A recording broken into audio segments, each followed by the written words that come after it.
Okay everybody, it's Michael Alder here from CarpetExpertBlueprint.com, and in this video I want to show you DIY types, how you can avoid trying to pound nails into your transition strips into concrete and driving you crazy if you're not that good at it, and just glue these into place for your carpet installations. Now, went ahead, we cut a gripper metal, and we're actually setting it in the back of the doorway of this unfinished closet area here, just so that when the door's closed, it looks like it's finished. Now I'm actually using AC44.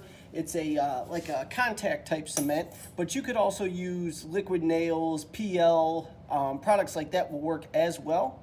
And we're just gonna put a nice healthy bead down in this doorway. And this glue is slightly frozen because it is cold in Cleveland now.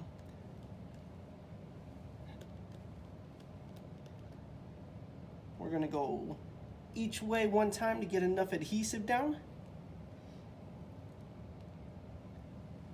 We'll do a third one for good measure.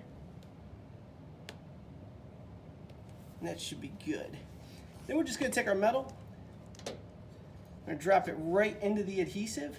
Now the only downside to gluing your metals into place is that you can't do the installation right away. There's gonna be a cure time involved, so you can't just go ahead and set this and think it's gonna be good to go. So ideally, you could take something like a couple paint cans and just rest those on the metal there. Make sure it's set in the glue well.